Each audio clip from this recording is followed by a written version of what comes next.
मला थायरॉइड बद्दलचेच काही मिथ्स बोलायचं होतं. म्हणजे काही मीठ खायचं नाही, मग ते टाळून मग हिमालयन रॉक सॉल्ट मिळतं, पिंक सॉल्ट मिळतं, हिरवं मीठ, पिवळं मीठ, असं वेगवेगळ्या काय काय बाजारात येत असतात वेगवेगळ्या गोष्टी. मग ते चालतं का? मग कोबी खायचा का नाही खायचा?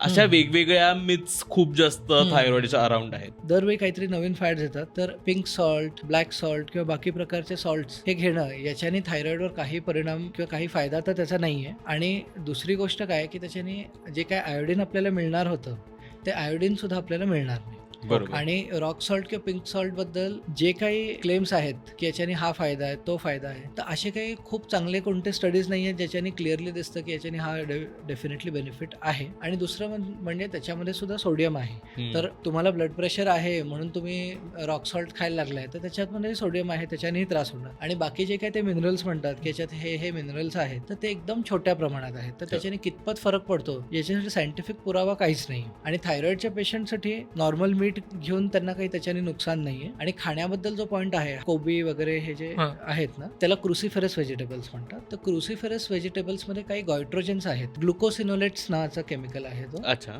त्याच्याने गॉयटर होणं किंवा थायरॉइड सिंथेसिसच्या काही स्टेपमध्ये बाधा येईल अशी एक थिअरी आहे किंवा त्याचा काहीतरी थोडाफार पुरावा आहे. पण प्रॅक्टिकली ते तुम्हाला रियालिटीमध्ये तसं व्हायला तुम्हाला प्रचंड प्रमाणात ती भाजी खायला लागेल. आणि दुसरी गोष्ट आहे की आपण शक्यतो ज्या पद्धतीने या गोष्टी खातो तर आपण यांची भाजी खातो, शक्यतो कच्चं नाही खात.